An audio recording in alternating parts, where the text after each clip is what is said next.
Assalamualaikum dan selamat sejahtera.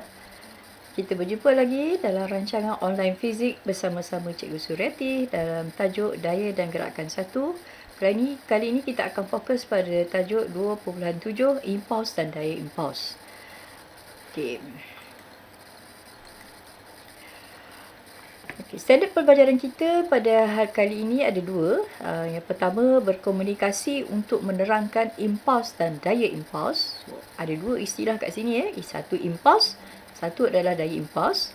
Yang kedua, kita nak menyelesaikan masalah melibatkan impuls dan daya impuls.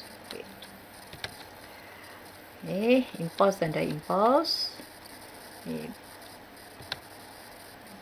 Kita nak berkomunikasi untuk menerangkan impuls dan daya impuls. Jadi kita ada gambar-gambar ni. Maknanya ini ada satu kemalangan yang melibatkan dua kereta. Maknanya dalam kemalangan, daya yang bertindak boleh menyebabkan kerosakan yang teruk dan kecederaan yang parah. Daya kuat yang bertindak dalam selang masa yang singkat ini dikenali sebagai daya impuls. Nampak ni? Bola ni bersentuh ataupun berlanggar dengan pemukul ni, dan dia akan mengalami satu daya yang kita panggil daya impuls. Okey. Right. Seorang atlet lompat jauh membengkokkan kakinya semasa mendarat. Apakah kesan daripada tindakan itu? Dan kalau tengok gambar ni juga, biasanya kalau kita melompat dan kita nak mendarat, biasanya kita akan secara automatik kaki kita akan dibengkokkan. Jadi tindakan membengkokkan kaki itu adalah untuk mengurangkan magnitud daya impuls ke atas badannya. Kerana daya impuls yang besar akan menyebabkan kecederaan yang teruk mungkin akan dialami. Okey, mari kita tengok aktiviti yang pertama. Kita nak membincangkan impuls. Okey, jadi kita tengok daripada persamaan F sama dengan MA. Terbitkan persamaan untuk daya impuls. Ini yang kita dah belajar pada tajuk 2.6 lepas. Yang mana F tu, kali ni kita F tu ialah daya impuls. Daya ada banyak jenis kan, dan salah satunya ialah daya impuls. M tu adalah jisim. T tu adalah masa. U halaju awal. Dan V adalah halaju akhir. Okey. Jadi kita ada formula F sama MA, yang mana A ni kita pecahkan lagi dia sebagai pecutan. Jadi kita ada MV tolak U over T, dan kita ada MV tolak MU bahagi T. Ini dah kita dah terbitkan itu kan, yang mana sebenarnya daya adalah kadar perubahan momentum. Kan? Jadi daya ialah kadar perubahan momentum. Jadi apakah maksud daya impuls? Jadi kadar perubahan momentum semasa pelanggaran atau hentaman dalam masa yang singkat. Okey, jadi kita tambah So, kita belajar itu daya adalah kadar perubahan momentum. Jadi untuk daya impuls kita boleh gunakan juga kadar perubahan momentum semasa pelanggaran atau hentaman yang berlaku dalam masa yang singkat. Itu beza dia lah, daya impuls dengan daya-daya yang lain. Mana daya ini hanya bertindak sewaktu pelanggaran ataupun sewaktu letupan ataupun sewaktu hentaman. Contohnya Ling Chow Wei ni menghentam raket dia dengan berbulu tangkis. Ini adalah berlaku daya impuls dalam berlaku sini lah. Begitu juga pemain bola sepak ni akan menyepak bola, dia menggunakan daya impuls pada bola ni. Juga kereta ni bila berlanggar, maka daya impuls yang wujud sewaktu pelanggaran ni menyebabkan kereta ini akan mengalami remuk atau kerosakan. Okey, sebelum kita pergi jauh, kita ada satu hukum yang kita panggil hukum gerakan Newton ketiga. Hukum ni mengatakan untuk setiap daya tindakan terdapat satu daya tindak balas yang sama magnitud tetapi arah bertentangan. Bermaksud kalau kita lelaki ni menumbuk kawan ni, maka dia menggunakan satu daya yang kita panggil daya tindakan, dan pada masa yang sama satu lagi daya tindak balas juga akan bertindak pada tangannya menyebabkan tangannya mungkin rasa sakit. Dan begitu juga ini ke depan ni bila dia menolak boat ni ke belakang, dia menggunakan daya tindakan, dan daya tindak balas dia akan pergi ke arah yang bertentangan. Itu juga bila kita berjalan, kaki kita menggunakan satu daya tindakan, dan pada masa yang sama daya geseran juga menggunakan satu daya tindak balas. Jadi untuk setiap tindakan ada daya tindak balas.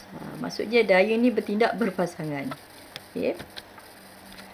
Jadi mari kita teruskan lagi. Daripada persamaan yang terlibatkan dalam soalan 1 tadi, terbitkan persamaan untuk perubahan momentum. Tadi kita ada apa? Daya sama dengan kadar perubahan momentum. Jadi kita ada ni formula yang tadi lah kita terbitkan. Daya ialah kadar perubahan momentum. Tadi dia tanya untuk perubahan momentum, apa kita buat? Ialah T ni kita bawa ke seberang ni. So tinggallah perubahan momentum bersamaan dengan MV tolak MU sama dengan FT. Ini adalah formula yang kedua lah. So MV tolak MU ni kita panggil sebagai perubahan momentum dan kita beri nama dia ialah impulse. So ini definisi yang kedua, impulse. Apa itu impulse? Impulse ialah bermaksud perubahan momentum. Okay, impulse adalah perubahan momentum. Dan biasanya impulse ni dia perubahan momentum. Sekejap kita lihatlah apa yang kita maksudkan dengan perubahan momentum. Tapi ini adalah aktiviti ataupun kesan-kesan lah yang kita boleh gunakan. Contohnya soalan pembuka bola ni dia menghayun dengan kedudukan yang tinggi kan.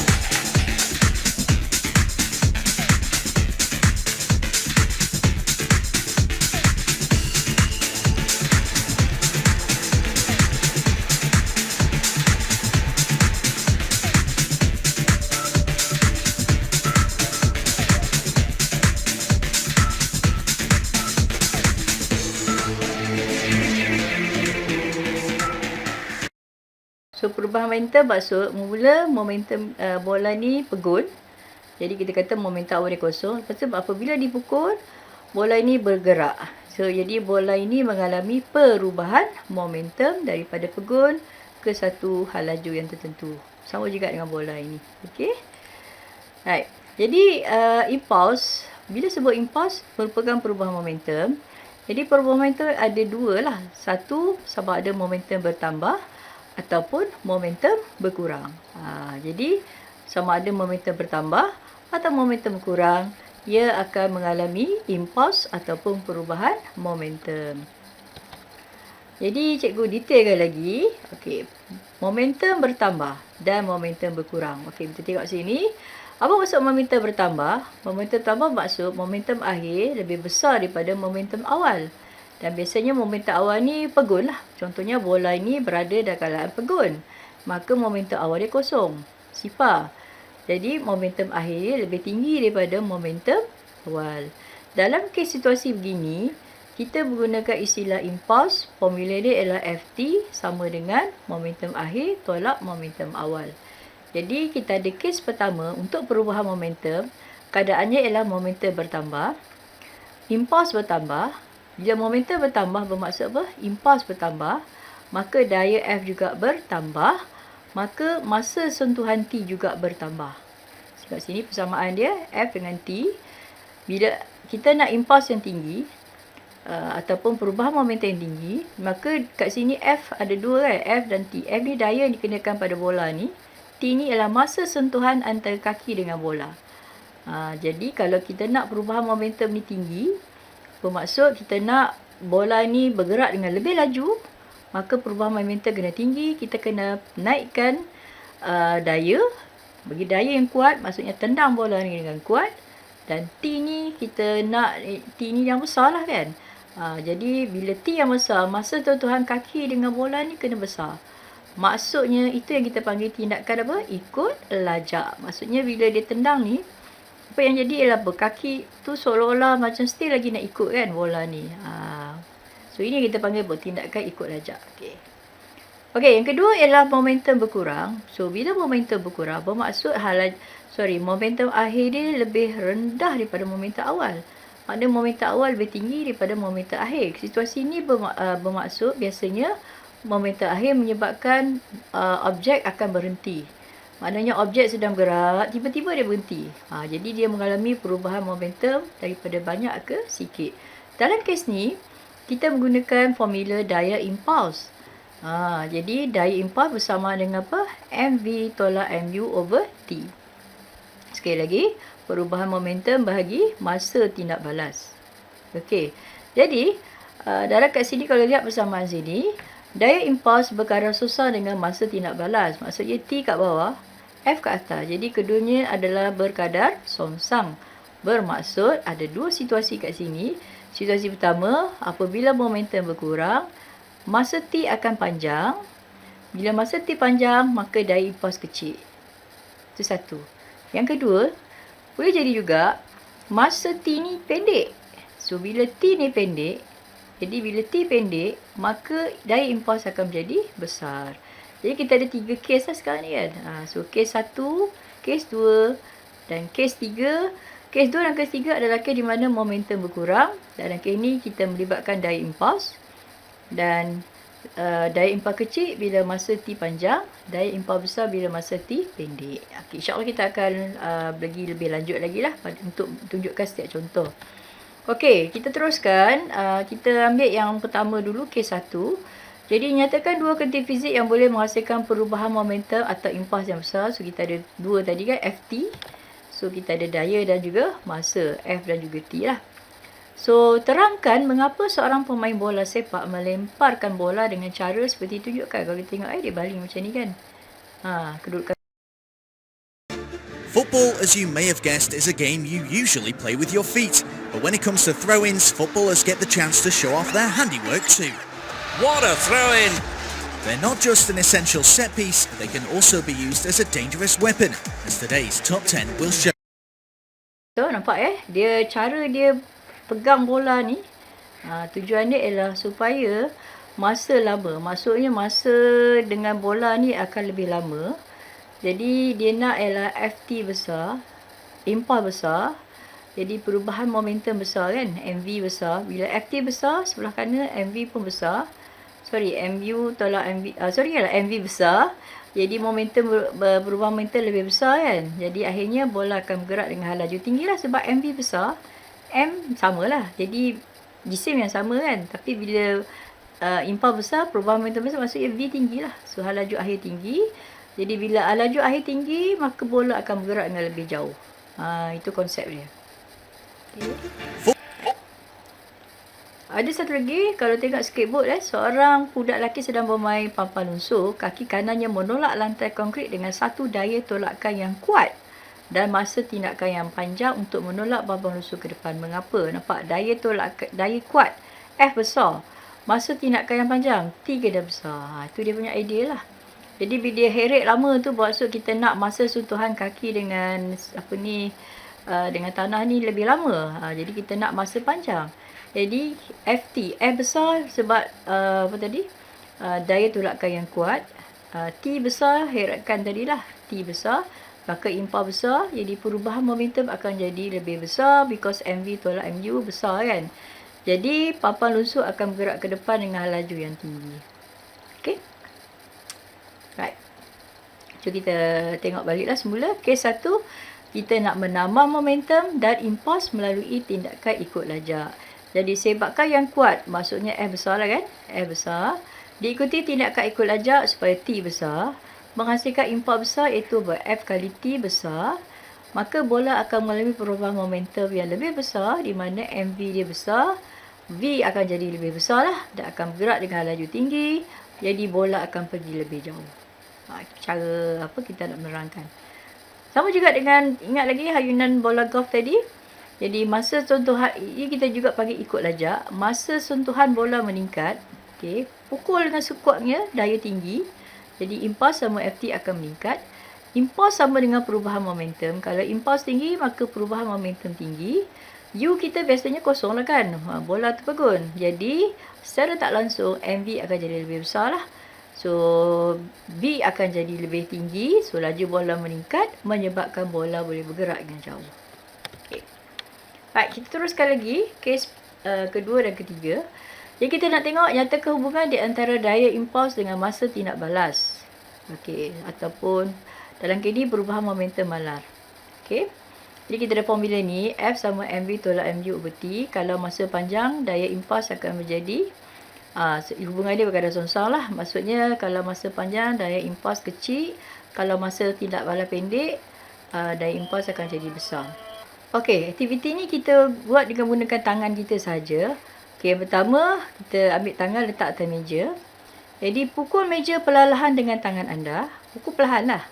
Adakah daya impas pada tangan anda besar atau kecil? Bila tangan hentam meja, daya impas akan bertindak, tapi nilai dia kecil. Jadi kita tak rasa sakit pun.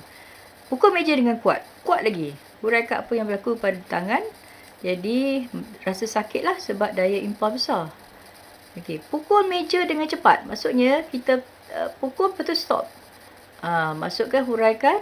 Jadi rasa sakit, kita rasa lebih sakit lagi lah. Kerana masa sentuhan tangan dengan meja pendek, maka akan menghasilkan daya impas yang besar kat atas tangan. Dan kita rasa lebih sakit lah daripada kita pukul kuat tadi. Pukul kuat dan pukul cepat. Oh, cough lah. Lagi sakit lah kan tangan kita. Okey. Kes kedua ialah momentum berkurang, masa T panjang, daya impas kecil. Okey. Kes yang ketiga, momentum berkurang, masa T pendek, daya impas besar. Okey. Right. Ini adalah contoh kes. Pecah kan? Okey. Jadi pembukaan gerak, tolong ambil masa yang singkat untuk berhenti, masa T pendek. Okey, masuk dalam air, penyelidikan telur. Okey, telur tak pecah. Nampak tak? Telur tak pecah. Kerana apa? Telur jatuhkan dalam air, telur mengambil masa yang lama untuk berhenti, masa T panjang, daya impas kecil, telur tidak pecah. Okey. Okey, aktiviti seterusnya ialah untuk menerangkan aplikasi. Kita pergi lebih detail lah. Daya impas dikurangkan dengan cara apa? Memanjangkan masa tindak balas. Contohnya ialah peserta lompat tinggi mendarat di atas tilam yang tebal. Sekali lagi, masa impak semasa mendarat panjang. Maksudnya bila dia landing, dia akan mengambil masa yang lama sebelum dia berhenti. So, kita sebut masa impak dia panjang, daya impas berkurang. Okay, tak sakit lah. Begitu juga lah penjaga gol memakai gloves semasa menangkap bola. So, masa impak semasa menangkap bola lama, daya impas berkurang. Begitu juga lah peserta lompat jauh bengkok kaki ketika mendarat. Masa impak semasa mendarat panjang, daya impas akan berkurang. Okey, daya impas dikurangkan juga. Ini lagi situasi pemain softball perlu menangkap bola ikut arah gerakan. Macam tadi lah kita sebut tadi. Tujuannya sama jugalah. Masa impak semasa menangkap bola lama sebab kita ikut arah bola tu pergi kan. Jadi dia akan lama lah. Zoom remok kereta. Dia tengok kereta. Kenapa dia perlu remok? Jadi pelanggaran menyebabkan kereta dihentikan dan mengalami suatu perubahan momentum. Daripada tengah berjalan, tiba-tiba dia stop. So perubahan momentum berlaku.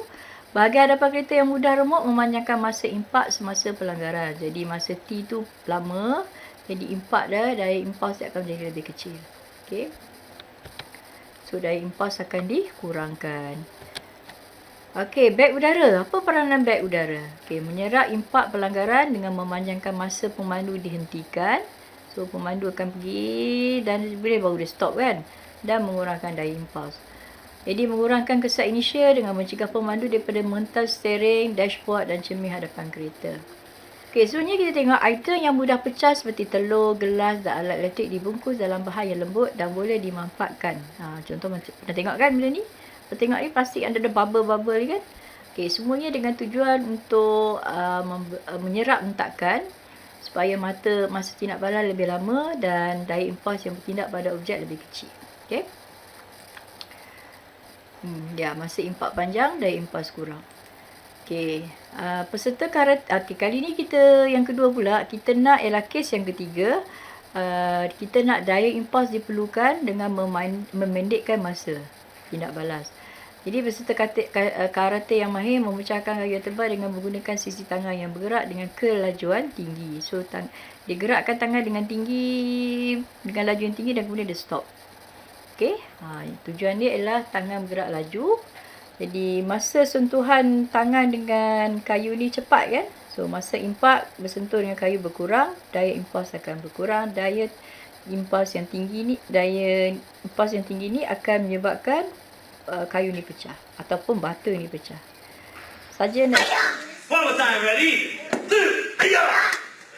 Harder, okay? Okay, chariot. Let's see. Chariot. Fighting set shot. Okay. Break it and shot. Ready? Go!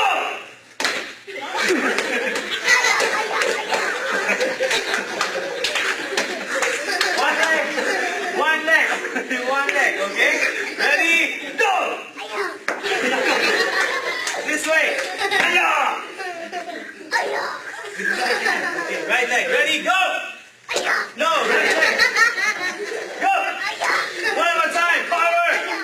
No, one more time. Uh-oh, you're not gonna get your bell unless you break it. Fighting stance. Follow me. Aya! Ready, go! One more time. Hit over here. No. No laughing. Ready, one more time. Go! Aya! One more time. Ready, go!